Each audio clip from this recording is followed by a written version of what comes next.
ఆందోళన. హ్మ్. అదే యాంగ్జైటీ అంటాం కదా! లేదా డిప్రెషన్, ఓవర్ థింకింగ్ ఇవి ఎప్పుడైనా సరే మన జీవితాలను పూర్తిగా శాసిస్తున్నట్లు మనలో చాలా మందికి అనిపిస్తూ ఉంటుంది. అవును, ఖచ్చితంగా. మనకు తెలియకుండానే మన మెదడు మనపైనే ఆధిపత్యం చెలాయిస్తున్న ఫీలింగ్ వస్తుంది. ఎగ్జాక్ట్లీ. అంటే సాధారణంగా మన శరీరానికి ఏదైనా దెబ్బ తగిలి, ఒక ఎముక విరిగితే వెంటనే వెళ్లి ఒక ఎక్స్‌రే తీస్తాం. అవును, అప్పుడు మనకు ఒక క్లారిటీ వస్తుంది. కరెక్ట్. ఆ రిపోర్ట్ చూసి ఓకే, సరిగ్గా ఇక్కడ సమస్య ఉంది, ఇక్కడ ట్రీట్మెంట్ చేయాలి అని ఒక నిర్ధారణకు రావచ్చు. సమస్య ఎక్కడుందో కంటికి కనిపిస్తుంది కాబట్టి మనలో ఒక రకమైన ప్రశాంతత ఉంటుంది. నిజమే. కంటికి కనిపించే గాయాలకైతే ఆ ప్రశాంతత ఉంటుంది. కానీ ఎవరికైనా తమ సామర్థ్యంపై తమకే ఎడతగని అనుమానం ఉన్నప్పుడు, లేదా ఏదైనా చిన్న సంఘటన గురించి మెదడు గంటల తరబడి అతిగా ఆలోచిస్తున్నప్పుడు దాన్ని చూపించడానికి ఏ ఎక్స్‌రే మెషీన్ ఉండదు గదా! హ్మ్. ఇక్కడే మానసిక ఆరోగ్యానికి సంబంధించిన అతి పెద్ద సవాలు దాగి ఉంది. బేసిగ్గా బయటకంతా బాగానే ఉన్నట్లు కనిపిస్తుంది, కానీ లోపల అదృశ్యంగా ఒక నిరంతర యుద్ధం జరుగుతూనే ఉంటుందన్నమాట. అబ్బా! ఆ అస్పష్టతే మనిషిని మరింత గందరగోళానికి గురిచేస్తుంది కదా! అందుకే ఈ డీప్ డైవ్‌లో మనం దీని గురించి పూర్తిగా విశ్లేషించబోతున్నాం. అవును, ఈరోజు మనం చర్చించబోయే టాపిక్ చాలా ముఖ్యమైనది. మన సోర్స్ ఏంటంటే స్టాన్ఫర్డ్ యూనివర్సిటీలో సైకాట్రీ ప్రొఫెసర్ అయిన డాక్టర్ డేవిడ్ డి బర్న్స్ రాసిన ది ఫీలింగ్ గుడ్ హ్యాండ్బుక్ అనే అద్భుతమైన పుస్తకం. కరెక్ట్. ఆయన 1980లలో సీబీటీ అంటే కాగ్నిటివ్ బిహేవియరల్ థెరపీ అనే విధానాన్ని చాలా పాపులర్ చేశారు. అవును. ఆ పద్ధతులను ఉపయోగించి మన భావోద్వేగాలను ఎలా నియంత్రించుకోవచ్చు అన్నదే మన లక్ష్యం. అయితే దీన్ని అర్థం చేసుకోవడానికి ఒక చిన్న ఉదాహరణ చూద్దాం. వంటగదిలో అమర్చిన ఒక ఫైర్ అలారంను ఊహించుకోండి. ఓకే. అది ఇల్లు అగ్ని ప్రమాదానికి గురైనప్పుడు మన ప్రాణాలను రక్షించడానికి డిజైన్ చేయబడింది. కానీ ఆ అలారం అతిగా సెన్సిటివ్ అయిపోయి మనం కేవలం ఒక బ్రెడ్ టోస్ట్ మార్చిన ప్రతిసారీ ఇల్లు కాలిపోతోందన్న రేంజ్లో పెద్దగా శబ్దం చేయడం మొదలుపెడితే ఎలా ఉంటుంది? అదొక ఫాల్స్ అలారం లాంటిదన్నమాట. చాలా ఇరిటేటింగ్గా ఉంటుంది. ఎగ్జాక్ట్లీ.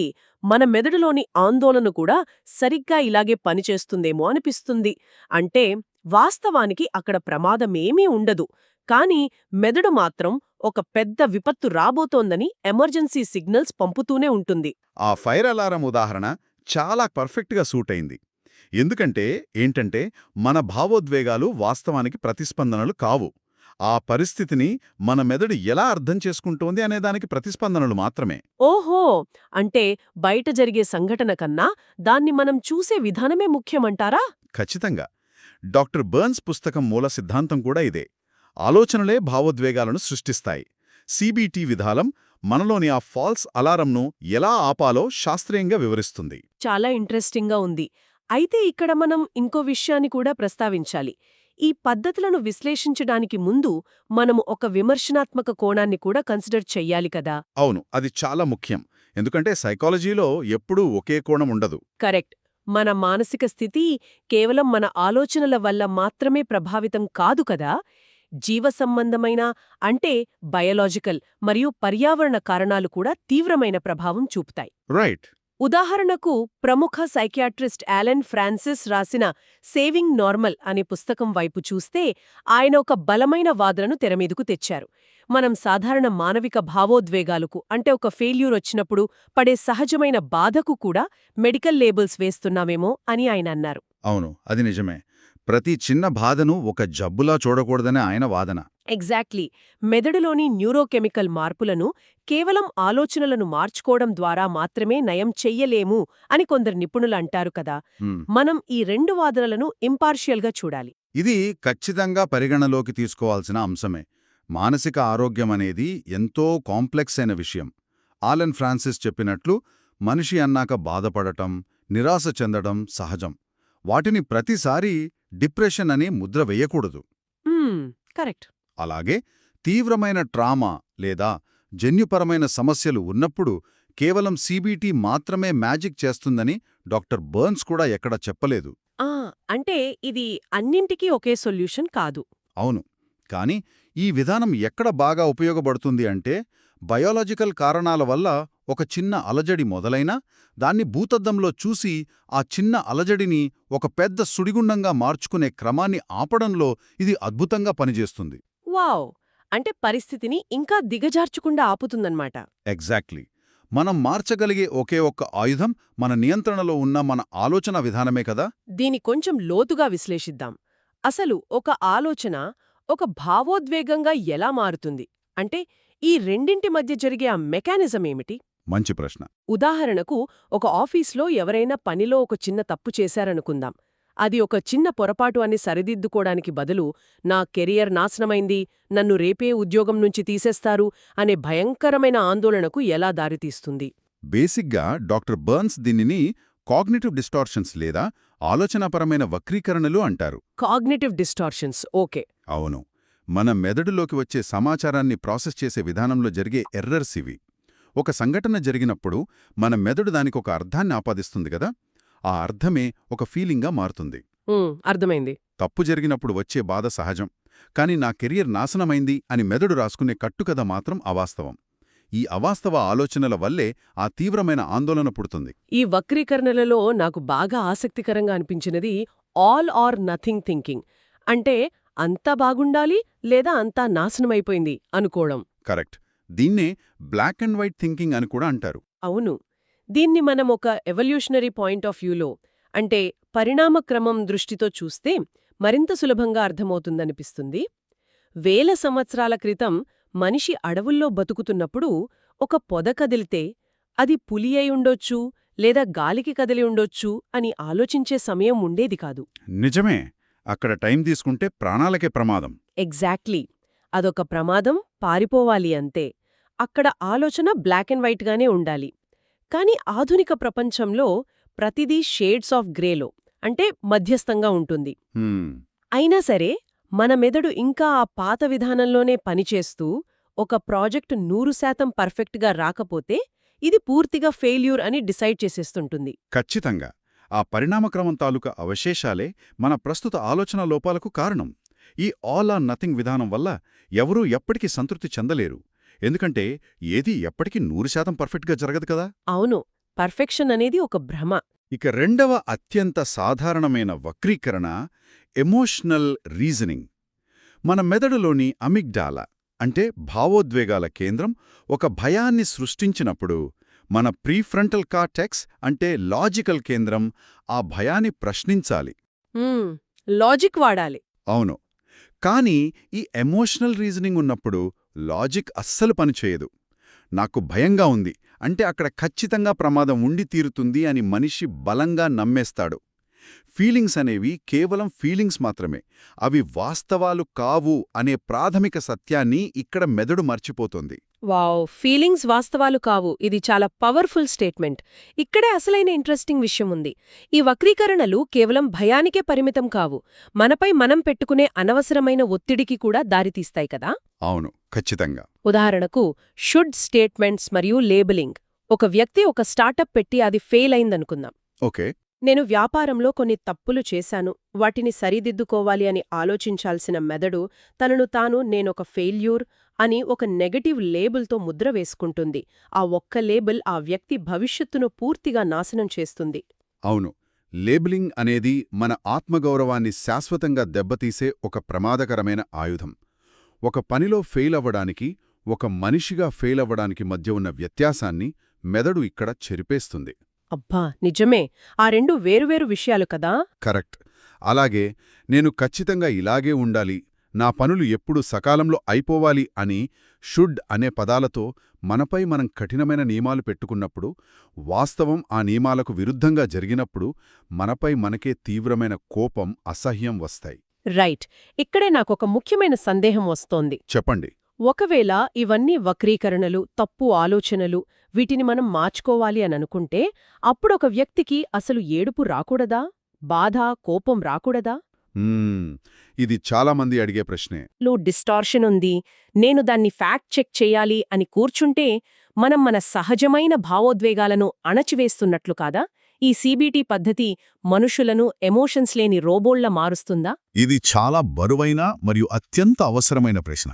సీబీటీ గురించి చాలామందికుండే ప్రధానమైన అపోహ ఇదే. అవును, నాకు అలాగే అనిపించింది. కానీ డాక్టర్ బర్న్స్ దీనికి చాలా స్పష్టమైన వివరణ ఇచ్చారు.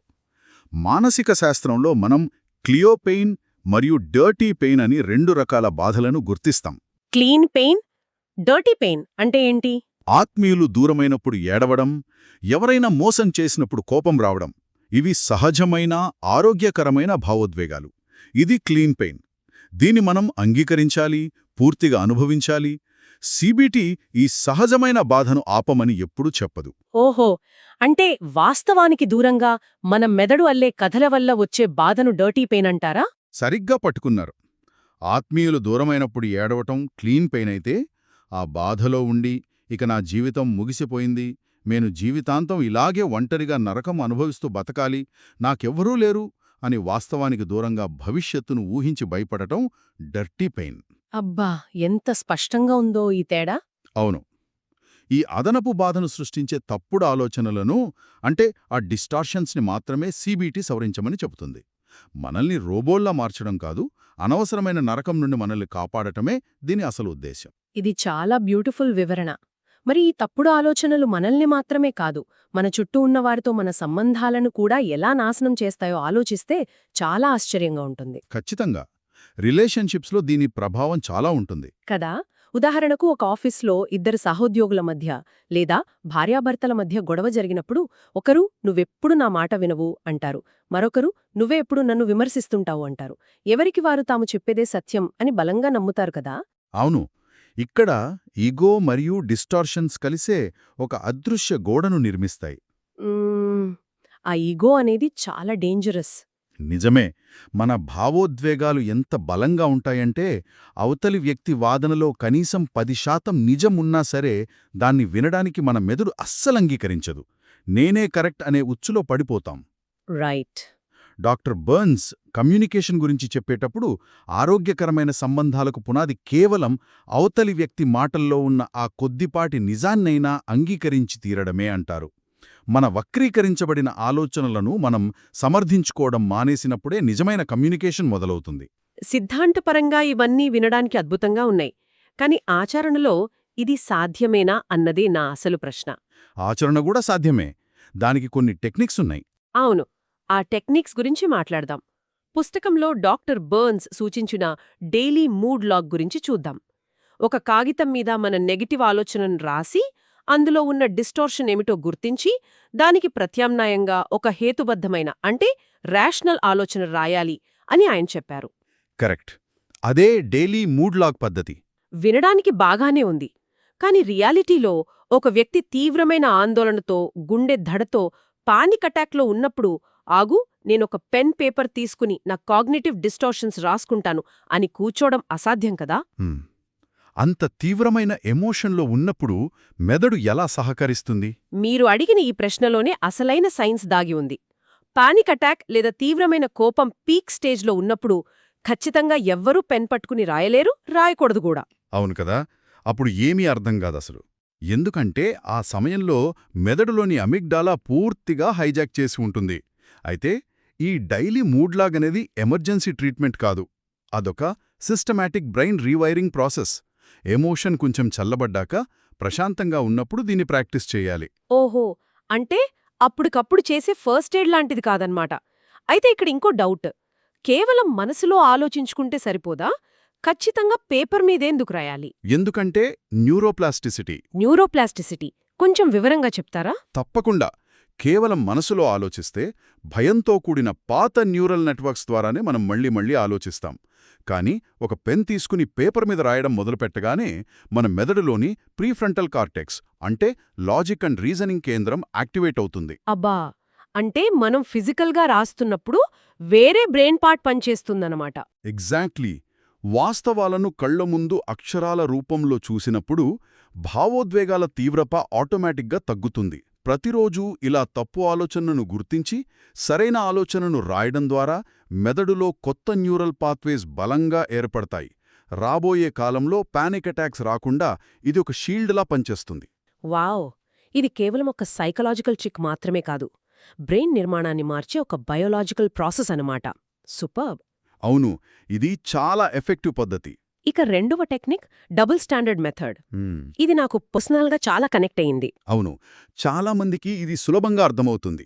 సాధారణంగా మన బెస్ట్ ఫ్రెండ్ ఏదైనా పెద్ద తప్పు చేసి డిప్రెషన్లో ఉంటే మనం వాడిని నువ్వు దేనికి పనికిరావు అని తిట్టం కదా. భుజం తట్టి ఎంతో ప్రేమగా ఓదారుస్తాం.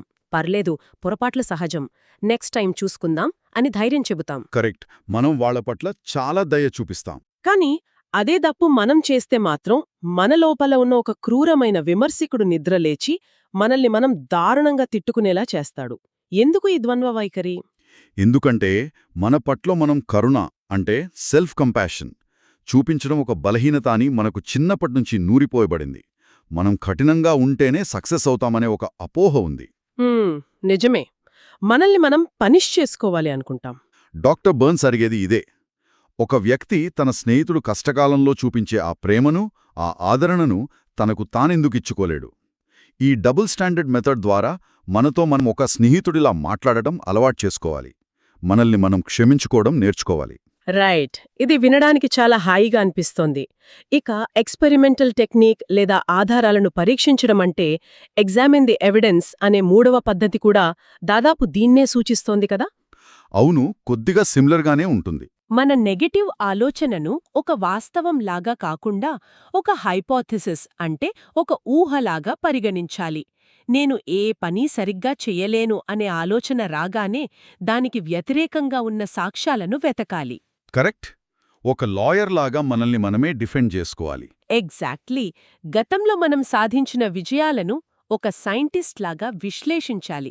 అప్పుడు మన నెగటివ్ ఆలోచనలకు ఎలాంటి ఆధారాలు లేవని స్పష్టంగా అర్థమవుతుంది. అవును, అద్భుతంగా చెప్పారు. ఈ పుస్తకం అంతిమంగా మనకు నేర్పించేది ఒక ఎదుగుదల వైఖరిని, అంటే గ్రోత్ మైండ్ సెట్ని. మైండ్ సెట్ మారడం చాలా ముఖ్యం. కాగ్నిటివ్ రీస్ట్రక్చరింగ్ ద్వారా మన ఆలోచనలను ఒక పరిశీలకుడిగా చూడటం నేర్చుకున్నప్పుడు మన భావోద్వేగాలపై మనకు అసాధారణమైన నియంత్రణ వస్తుంది. ఏది ఏమైనా ఆలోచనలు మరియు భావోద్వేగాల మధ్యున్న ఆ లింక్ని అర్థం చేసుకోవడమే మానసిక ఆరోగ్యానికి అత్యంత కీలకం. కరెక్ట్.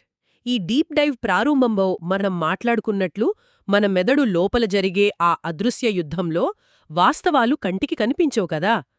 కానీ ఒకసారి ఆలోచించండి, ప్రతిరోజూ మిమ్మల్ని అత్యంత దారుణంగా విమర్శిస్తున్నా, ఆ ఆత్మవిశ్వాసాన్ని పదే పదే దెబ్బతీస్తున్నా ఆ అతిపెద్ద శత్రువు బయట ఎక్కడో లేడు. అవును, మనలోనే ఉన్నాడు. ఆ వాయిస్ మీ మెదడులోనే దాక్కొని మీకు రోజూ అబద్ధాలు చెబుతోంది. ఆ వాయిస్ చెప్పే అబద్ధాలను వాస్తవాలుగా నమ్మడం మానేస్తే, ఆ ఆలోచనలను ధైర్యంగా ప్రశ్నించడం మొదలుపెడితే జీవితం ఎంత అద్భుతంగా, ఎంత ప్రశాంతంగా మారుతుందో కదా. ఆ అదృశ్యమైన మానసిక ఎక్స్రేలో ఇప్పుడొక స్పష్టత వచ్చిందని ఆశిస్తున్నాను. ఖచ్చితంగా వచ్చుంటుంది. ఈ పుస్తకం చాలామంది జీవితాలను మార్చింది. ఈ సమగ్ర పరిశీలన విన్న తర్వాత ఆ ఆలోచనా విధానంలో ఎలాంటి మార్పు వచ్చిందో, మీకెలా అనిపించిందో కింద కామెంట్ చేసి మాతో పంచుకోండి. ఈ విశ్లేషణ మీకు ఉపయోగపడిందనిపిస్తే ఖచ్చితంగా లైక్ చేయండి. ఎవరైనా మీకు తెలిసిన వారు మానసిక ఒత్తిడి లేదా ఓవర్ థింకింగ్తో బాధపడుతుంటే వారికిది షేర్ చేసి వారి చీకటిలో ఒక ఆశాకిరణం అవ్వండి. ఇలాంటి మరిన్ని లోతైన ఆలోచింపజేసే విశ్లేషణల కోసం సబ్స్క్రైబ్ చేయడం మర్చిపోకండి. ఇది మీ నెగటివ్ థాట్ ప్యాటర్న్స్ని బ్రేక్ చేసే సమయం.